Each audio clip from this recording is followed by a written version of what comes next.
Hey guys, welcome back to Fabscaped. This is video 5 in our Making Complex Objects video series.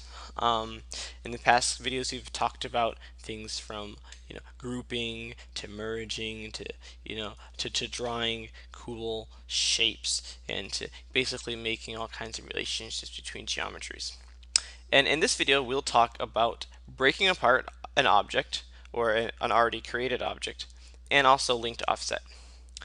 Two important, simple but important concepts.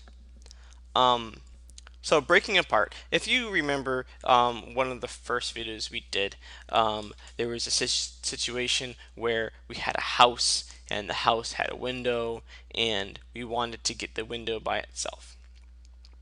And we went through the trouble of taking of doing the using another rectangle to do our exclusion, and then another one to do our intersection, and now we finally had it by itself and we were all happy. And that was pretty cool. However, imagine if I had something like this. Let's say if I had this Fabscape logo somehow subtracted from a rectangle, and I want a special part of this Fabscape logo. Let's say if I want, for some reason, I want to have this part of the E. For some reason, I want this part of the E, and I want to have it for myself. How would I actually get that? Of course, I could go ahead and do that, all that, and but then then there's more things that are covered, and then I would have to do my my edit. I would have to use my edit nodes path to actually click those points and actually delete them, and it would be sort of messy. I don't really want to do that. There has to be an easier way to do this. So an easier way to do this there is. So what you would do is you would take this right here, and for that, and you would go to break apart. It's in the path menu right there. It's right underneath combine. It's, you see all the union and all the kind of stuff, and right underneath that there's this little section that says combine and break apart.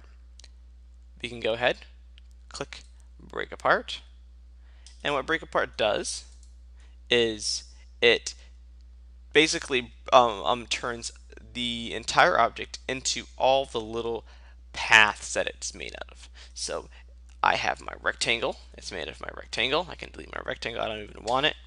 I have my my fab cube, and this is in fact broken up into more parts. I have my F. I have all those different things. Now I wanted that part of the E, and guess what? I can just easily just click it and bring it out. And this is super simple, very simple way of actually getting certain geometries and certain paths that you want. This is probably the simplest way that you can do it. Just remember if you have something that you want to save. Let's say if I wanted this this Fabscape logo, I wanted for something before, I would need to duplicate this first and then do my break apart, so that I'll always have a copy of the original. It's pretty. It's just a safe keeping, just because in case you want it for later or something like that, so that you can actually have it.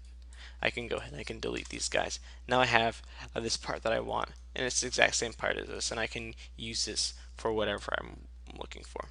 There's also a combine tool, so you can use the combine tool to basically do the opposite, to sort of combine all the paths that are there into all kinds of different geometries.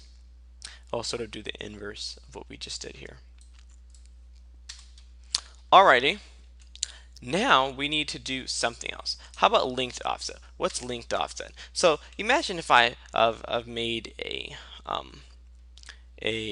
star. Let's make the star. Right. This is cool. And let's say that this right here is the inside of something. I don't know. This is the inside of something. And we'll talk about this later in further depth in other videos when we're actually talking about building 3D objects using 2D parts and stuff like that. But let's say that this right here was an object that for some reason I wanted a border around it, or I wanted a larger object. It's the same shape as this, but I wanted something, because let's say if I wanted some sort of, just a larger object behind it. How would I get that? I'm going to go back to path, and you see all these. You have inset, you have outset, you have dynamic offset, you have linked offset. All these do all kinds of different things. Linked offset, or Control Alt J, is probably one of the most useful. I found it most useful. So I'm going to click linked offset, and what this basically does is this lets you create sort of a bubbly version of it. And sometimes it'll actually do it over it's actually supposed to sort of do it over or behind this object that I have.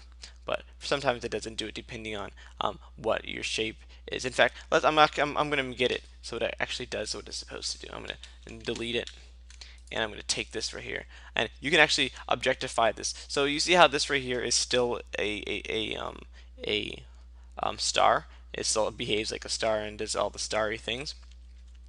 If I wanted to get this to actually not behave as a star, I just want it to behave as a set of points. I'll duplicate it, and I'll take both of those two, and I'll unionize them. I'll union them. Now guess what? This isn't a star anymore. If I go to my edit nodes and edit points, it's not a star. It's all these different sort of objects.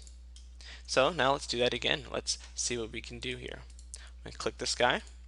I'm going to give him a linked offset, and there we go. It's right behind there.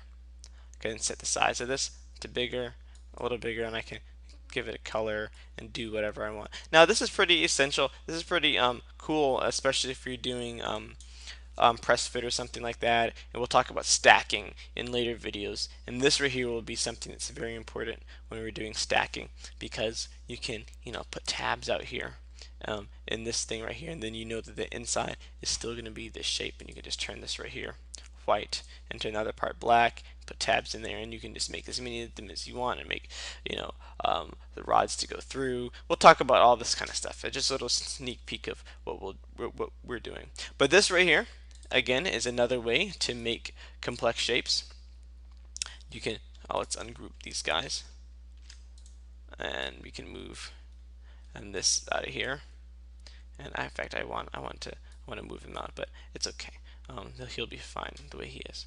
But this is another way to make complex shapes. So we just basically made a linked offset of the star, and you can see how this shape is very different. Even though it's sort of similar, it's sort of similar to the shape, but it's still different. It's just more ways of making similar things. And this, you can make this into a tree. You can already sort of see that.